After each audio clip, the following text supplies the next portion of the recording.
ஓம் நமச்சிவாய. Once again coming back with Amarnath astro YouTube channel. இன்றைக்கி பார்க்குற பதிவு பார்த்திங்கன்னா, ராகுவோட நம்ம செவ்வாய் சேர்ந்தால் பலன்கள் எப்படி இருக்கும் அப்படின்றத நம்ம பார்க்கலாம். இது வந்து ராகுவோட சேர்ந்த கிரகங்கள்னு நம்ம தொடர் பதிவாக 7 பதிவுகள் வரும். ஏற்கனவே 3 பதிவுகள் போட்டிருக்கோம். ராகு கூட வந்து முதல் பதிவாக சந்திரன் சேர்ந்தால் எப்படி இருக்கும், 2வது பதிவாக ராகு கூட சனி சேர்ந்தால் எப்படி இருக்கும், ராகு கூட சூரியன் சேர்ந்தால் எப்படி இருக்கும்னு போட்டிருக்கோம். பதிவை பார்க்காதவங்க பழைய பதிவை போட்டு பாருங்கள், அதில் இருக்கும். அதை பற்றி நீங்கள் தெரிஞ்சுக்கலாம். பதிவுக்கு போகிறதுக்கு முன்னாடி சப்ஸ்கிரைப் பண்ணாதவங்க சப்ஸ்கிரைப் பண்ணிக்கோங்க. சப்ஸ்கிரைப் பண்ணுறவங்களுக்கு ஒவ்வொருத்தருக்கும் அனைவருக்கும் ஜோதிடம் அப்படின்னு ஒரு கேள்விக்கான பதில் இலவசமாக வழங்குகிறோம். சரிங்களா? சப்ஸ்கிரைப் பண்ணிவிட்டு நீங்கள் இருந்தீங்கன்னா உங்களோட கேள்விக்கான பதில் எப்படி பலன்கள் எடுக்கிறது அப்படின்றத நீங்கள் தெரிஞ்சுக்கலாம். இப்போ பதிவுக்கு போகலாம். ராகுவோட செவ்வாய் சேர்ந்தால் எப்படி இருக்கும்? ராகுன்றது பார்த்திங்கன்னா இயற்கை பவர், செவ்வாயும் பார்த்திங்கன்னா இயற்கையில் முக்கால் பவர்.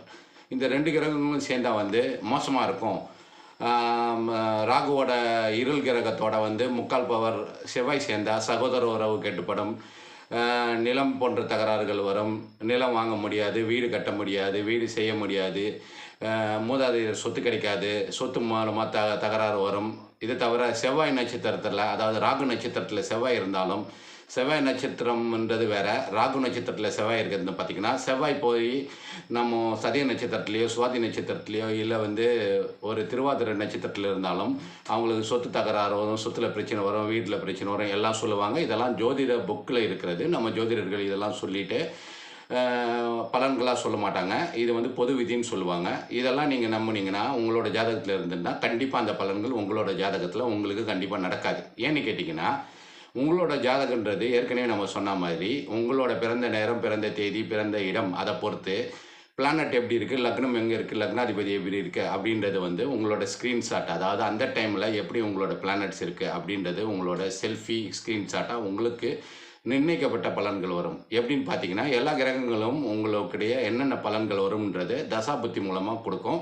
இந்த பொது விதி ராகுவோட செவ்வாய் சேர்ந்தால் வந்து இந்த நிலத்தகராறு, நிலம் வாங்க முடியாது, வீடு கட்ட முடியாது, மூதாதையர் சொத்து வராது, சொத்து தகராறு வரும், வீட்டு பிரச்சனை வரும், வீட்டுக்கு பக்கத்தில் இருக்கவங்க பிரச்சனை வரும். இது எல்லாமே வந்து பார்த்திங்கன்னா ஜோதிட புக்கில் இருக்கிறது. அதான் நம்ம ஜோதிடர்கள் சொல்கிறாங்க.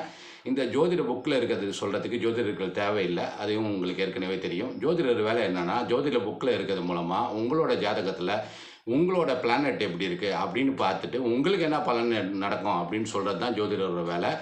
ஜோதிடத்தில் இருக்கிற புக்கை வச்சுட்டு சொல்கிறதுக்கு வந்து ஜோதிடமும் தேவையில்லை, ஜோதிடரும் தேவையில்லை. அது பொது பலன், அது உங்களுக்கு நடக்கணுன்றது அவசியமே கிடையாது. சரிங்களா? இப்போ பொது பலனாக வந்தாலும் இப்போ வந்து இந்த மாதிரி கெட்ட பலன்கள் தான் வரும் அப்படின்றது பெரும்பாலானோருக்கு நடக்காது. எப்படின்னு கேட்டிங்கன்னா, உதாரணமாக ஒரு ஜாதகம்